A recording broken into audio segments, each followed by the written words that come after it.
Alabama head coach Kalen DeBoer. I've been Flanagan with AL.com with Nick Kelly of AL.com. Thank you so much for doing this. We really appreciate it. Coach, we figured this was probably the best place for you to do this. Is there anything you want to tell us or announce about the starting quarterback situation at Alabama? Just right off the bat, huh? Right off the bat.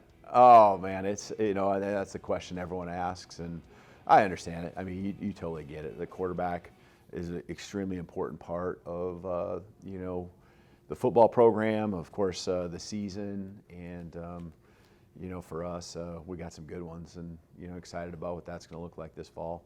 But, just I think nothing's really changed since the spring when we had, Ty and Austin and Keelan all do their thing. And, we did make the announcement kind of that if we played at that time, Ty would be the starting quarterback, and nothing's really going to change between now and we get involved in fall camp in August here. So they all do a great job, and they all continue to really grow in their leadership roles, which is, I think they've done as good a job continuing to grow as leaders, considering it's a little bit still kind of fluid with who's being named, even though Ty, as we've said, would be the front runner going in.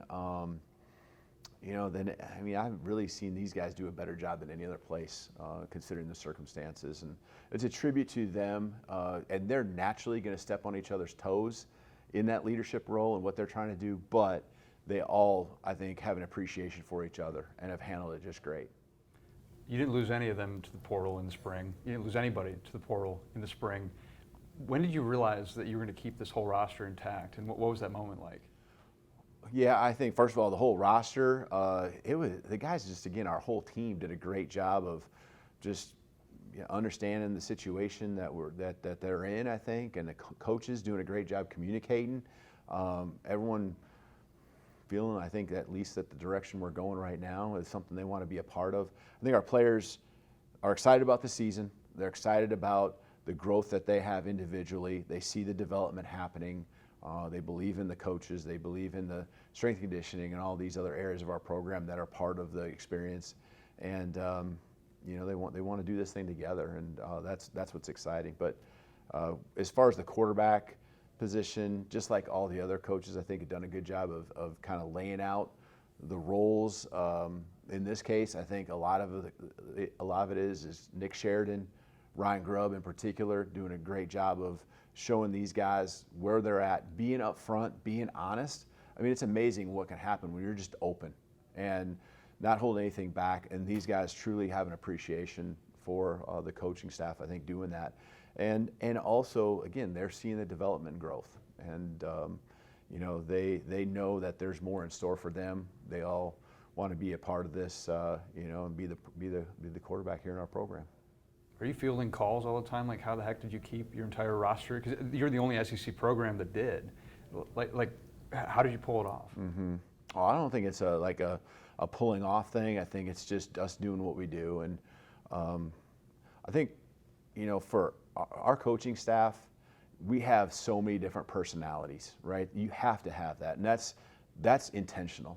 Bringing in, we wouldn't want a bunch of people that are exactly like me. You can go right on down the line, right? You can't have 10 more of that same type of personality, style of coach. You have to tap into each other's strengths to maximize what we're capable of.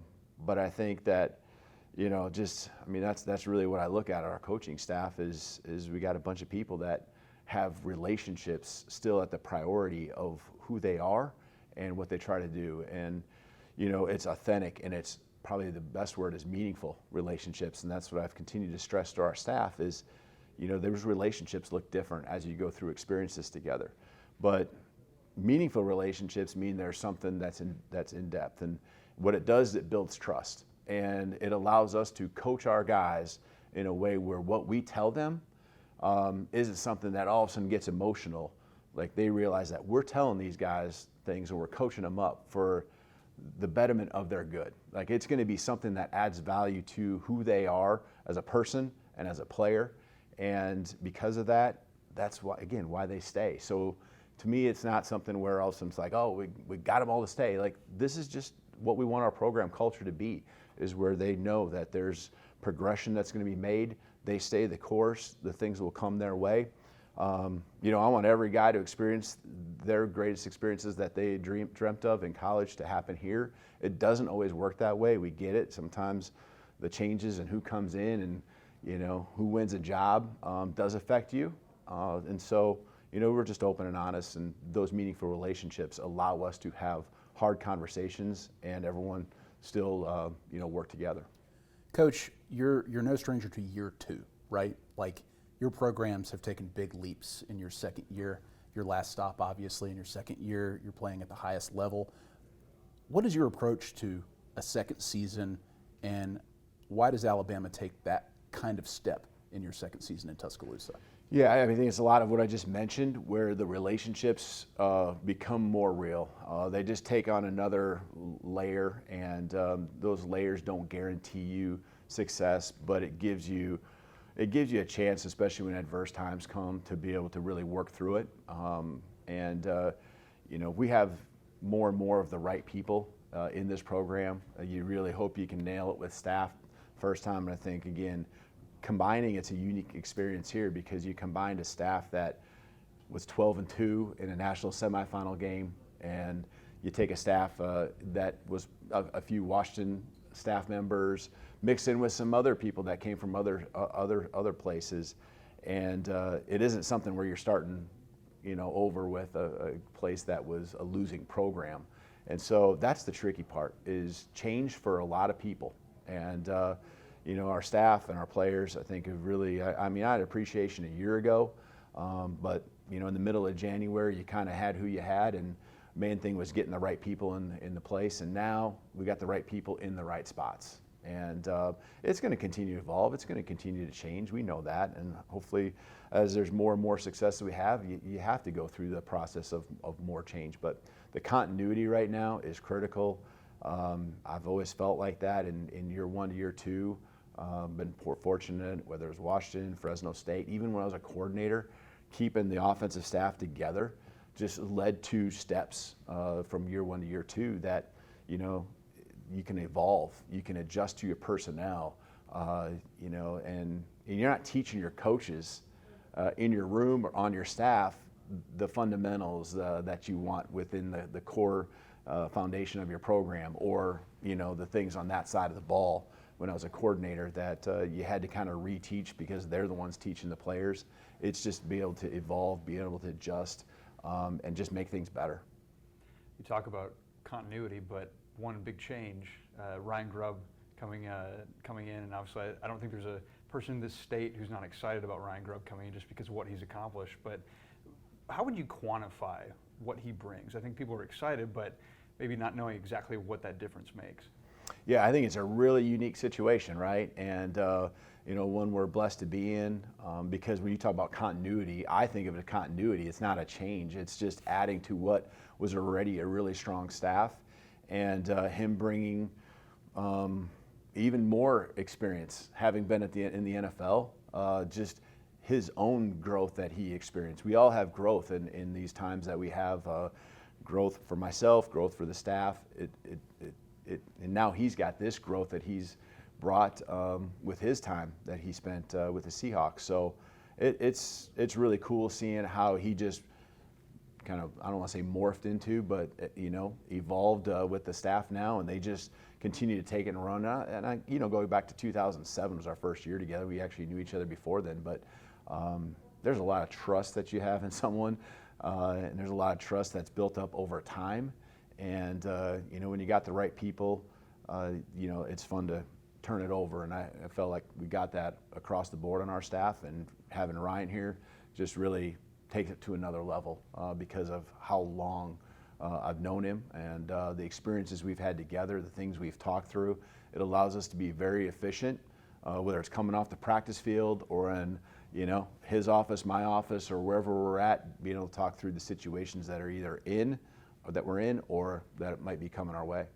Yeah, and that's a phone call to him that you've placed at Eastern Michigan, Fresno State, Washington, Alabama. Like, what is that call like, considering you've called so many times that, hey, I'm going to this place, come with me, kind of thing? Yeah, I don't think of it as a call, but I get what you're saying, and you're right. You know, and just, you know, those again, I don't know, probably the biggest point would be just all the things we've been through together, at all those places. I think, building the system, building why do we call it this, and why did we make this adjustment to that, and football cyclical, so you kind of come back to the things that you did 5 years ago, 10 years ago.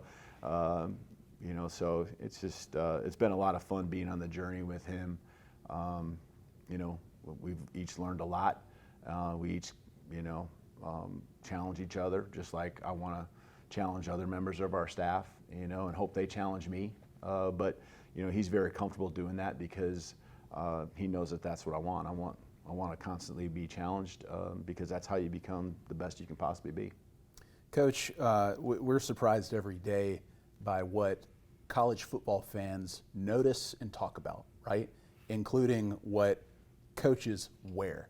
And I wonder, just as a spectator and in terms of your game day habits and routines, when did you decide to go hoodie on game days? When I didn't lose at home, or almost don't lose on the road, I don't try to make it look like there's what's the word? Things that you hang your hat on, your routines and rituals. But there might be a couple of those that I still believe in. But there comes a point when you never lose doing something. You're like, then we're going to keep it that way until that time comes. So yeah. Do you have a game day superstition otherwise, like a small thing you always have to do, anything like that? I think your superstitions are kind of your routines that all of a sudden get built into, just when you meet with recruits, where you meet them, how you do things, and the time it gives you with the team at a certain opportunity, before you go to the stadium, when you're at the stadium. So other than that, probably not too many superstitions.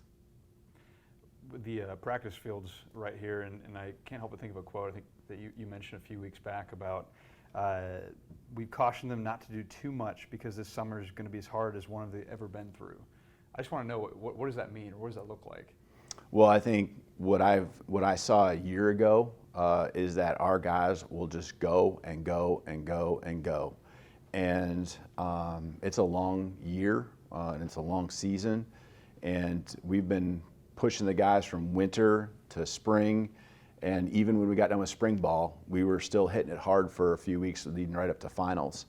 And what I want to make sure of is that our guys, they're going to go. I mean, I know that they're going to work in the month of May, and we have a program for them, but what they like to do, and I've seen, is they want to go to their trainer, and they're excited about the direction that we're going, come the end of the spring, and they go work with specific people, and you just got to make sure you're not overtraining, because when they come here, they got to be where we need them to be to hit the ground running in June. And that's for Coach Ballou to assess, but my understanding is that it's about the best that he's ever seen a group come in as far as coming into June and in shape, which I had no doubt about that, but also that balance of being in great shape, being strong, ready to hit the ground running, but also being fresh, and mentally and physically. And so we've had a great month so far, and I think based on just kind of where we're at, I expect the trajectory to continue on through the month of July, and making sure that we are fresh, not just for August, but for November and December, because that's really what it's about, is continue to have this climb. Coach, you coach at the highest level of competition in your sport, but I wonder, how competitive of a guy are you? Like, are you the kind of guy who likes to dominate his family in ping pong, that kind of thing? Give us an example of the level of competitiveness within Kalen DeBoer. Yeah, I mean, you come here for a reason. It's to be at the best place to win at the highest level. That's really the reality of it. And I'd like to think that a lot of where we've been and what we've accomplished, I think, represents the competitiveness that not just I have, but the people I want to put around me.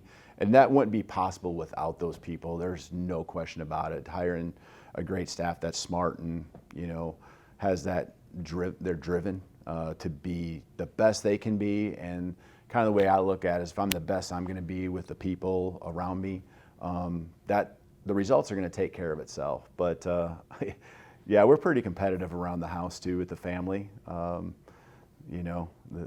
I can't speak. It's too many situations in particular, but it gets pretty competitive. My wife's extremely competitive. My daughters are competitive. Even taking my youngest to volleyball practice this morning, the way she was approaching and the things she wanted to do, it kind of caught me, but also her understanding the work that it takes to get to that point that we all want, and that's to be successful at the highest level. It is about being competitive. I think it's one of the greatest words that you can have.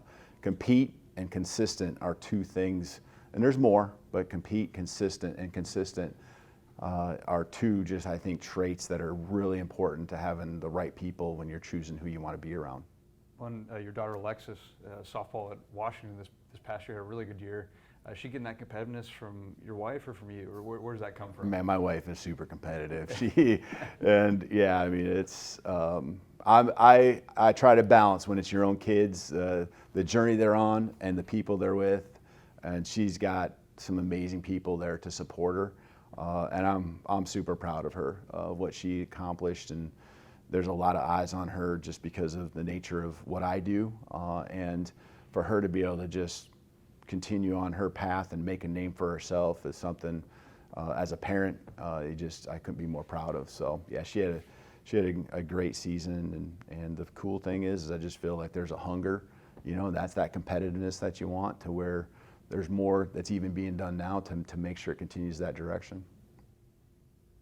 Coach, we've heard a lot about things like the SEC coach text thread, right? Like guys like Lane Kiffin and Kirby Smart have talked about. Are you in any of those threads now? And what is your relationship like with the other coaches in the SEC? Yeah, I think no matter where I've been, but as obviously here in this league, you're talking about the best coaches in the country, and I'm always going to respect the game at the highest level, respect the places I've been, the people that have come before me, and the people you compete against. And it's every Saturday, but all year long, you're competing against those guys, and I have nothing but respect for who they are, all of them, because there's just like I feel, my journey hasn't always been easy, and I know what the work is. I know that they don't accomplish where they're at and what they've done without having a journey of their own. And so you got a mix of everyone, right? You got the humor, you got the ones that are just are serious when you walk into every SEC meeting. But I love it. I have the respect, and Saturdays knowing you're going to get challenged and get pushed yourself. That's what it's all about. And some people will say that and they don't really mean it. They don't. When that comes to that point, you don't want everyone's best shot, but that's what you come here for. Last season, you guys had some big wins, also some tough losses. One thing that Kane Womack, I think, mentioned this spring was that he didn't think that the team handled success well at times. What steps are you guys taking as a coaching staff to make sure that success is handled well in year two? Mm-hmm. Yeah, I don't think you can argue it. There was wins, and then there was a loss afterwards, and I think it was different reasons for different losses. It's hard to, when you look at, it might be, you can't have excuses because no one really cares. It doesn't matter. But it might have been one side of the ball one week and what they were going through, the other side, and it might be the matchups you're going to get, that are tough, that maybe aren't as much in your favor. It might be injuries that you're going through. So that's football. That's going through a schedule, and especially here in the SEC. But what we always are going to do is look at those things year to year, and now we have experiences that we've been through as a team. And again, that's where the continuity is key, because we all know what it was, what we went through. And so you're just trying to do everything you can, create an adversity within a workout, create an adversity throughout practices, situational things that you're gonna throw at the guys. And I think that's the biggest thing, is we have to be great in the critical moments. In critical moments, there can be fourth downs, and that's big, right? Because a fourth down stop earlier in a game can be something that just keeps you from having the game come close at the end. But we lost 3 games by one score or less, 5, 6, and 7 points. And so, it isn't about one play, but it's about those moments that either keep you from being in those one-score games, and you just have that killer instinct to move on and execute better in the first 3 quarters of the game. But it's also about being great when you have a chance to tie a game or get the big stop that gets the ball back to the offense. And that's what we got to continue to be better at. And again, it's more reps, I think. And sometimes it's just as simple as that, where you can just see, man, we just got to be better. We just got to be better. And sometimes that just comes with more reps. And we're breaking down, and you don't want to overanalyze it too much and make it bigger than it is. But yeah, every game is important, right? You got to win them, and we want to win them all. And we need to be better in those critical moments. And that everything happens for a reason. And so I'm going to look at whatever happened last year, and we're going to be better because of it, and just understand that those things happen for a reason, and move on this season and make the best of it. Coach, you're in such a unique position in that you and your staff get to come to Alabama and define what Alabama football is and make it your own. How do you currently define what Alabama football is?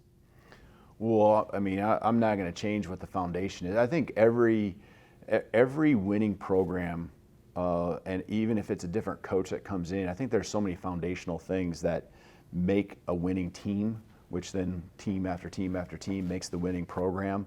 What it is, and I think it's all the discipline, it's hard work, and it's great people that are driven. Kind of some of the things we've hit on, consistency. So a lot of those, the accountability and the environment that you try to facilitate. Trying to have a brotherhood that exists. I think all of those things are what has made this place great. And so we're going to make sure, just like I have at all places, that foundation it continues on. And for us, it's always going to be a little bit different because we're all different, and I'm going to be different than the next guy, someday. Hopefully it's a long time from now, there'll be new players and new staff and a new coach. I mean, at some point, but you just want to make it better for those that come after you. And, I'm blessed to come into a place with our staff and our players to where, Coach Saban and everyone that came before us, did a great job of keeping this program and its tradition in a great spot. But, I always feel like there's areas of a program as great as it is and how it was left, there's always areas you can continue to build. And, I'm excited about those challenges. Coach, now it's time for what we call the lightning round, right? Like, we're really going to get to know you now with some quick hitting questions. Who is Kalen DeBoer? So this will be very easy. Well, for those that don't know, the thunder just struck before the lightning. I was like, what a segue. The lightning's supposed to strike before the thunder, right? I mean, but here we go. We timed it perfectly. There we go. Right. All right. Kalen DeBoer, favorite sports movie? Oh, it's going to be any of the ones that are based on true stories. So the Rudies, the Remember the Titans, the Hoosiers, any of those. So, tough question for you. Go do a home run derby right now. Who's winning, you or Alexis? She's going to win. She's going to win. She's in tip-top shape. It's pretty special what she did. So she's definitely the better player between the two of us, and so I'm proud of her. You weren't too shabby of a baseball player, though. I mean, you had a pretty good career too. So I know. Don't sell yourself too short there. I still give her a tip now and then. I know just enough to be dangerous. Sure. Coach, you're in the South now. You're in Alabama specifically. What's the best thing you've eaten in Alabama? Oh, I think I've gotten into the seafood a lot more here. Just seems like the places that we eat as a team are, I guess, especially recruiting events, right? Just seems like there's a lot of great seafood. So I'd say that's been awesome here. Yeah, what's been the biggest culture shock not being from the South and being in other places? Oh, I don't know.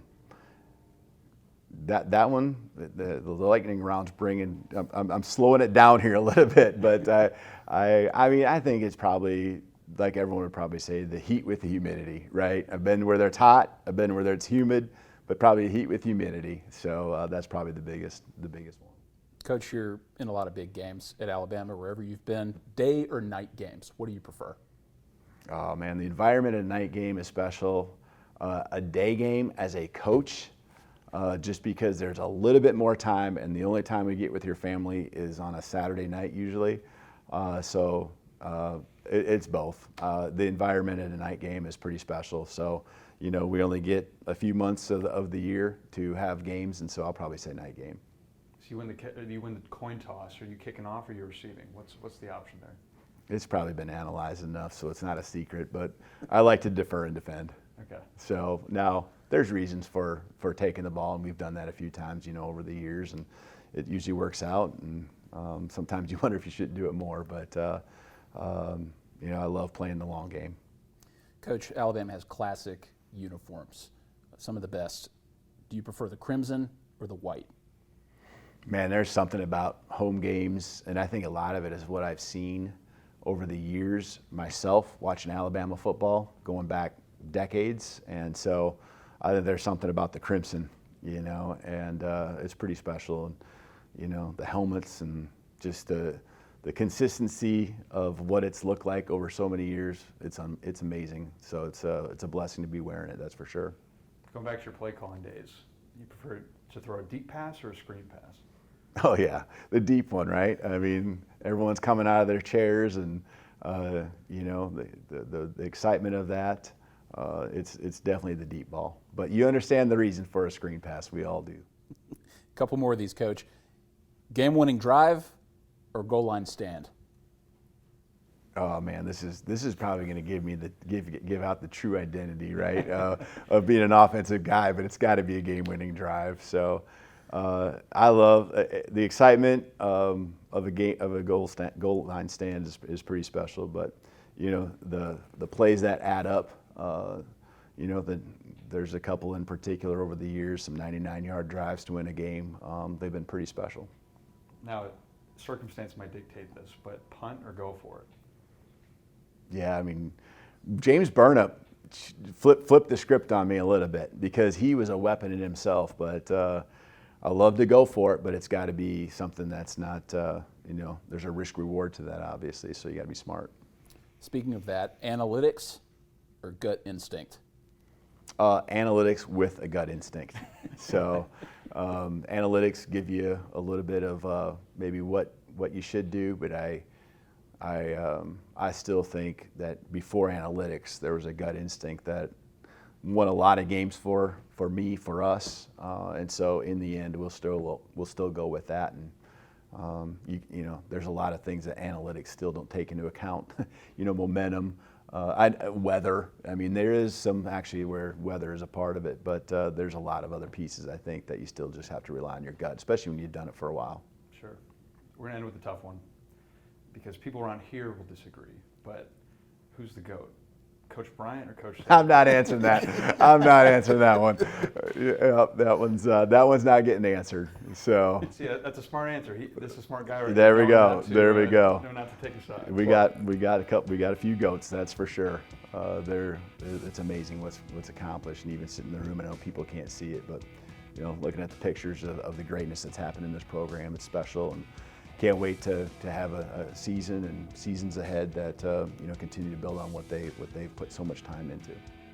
Coach, regardless of that very smart non-answer, through that series of questions, I think that you were known to the Alabama fan base now. So we just really appreciate it.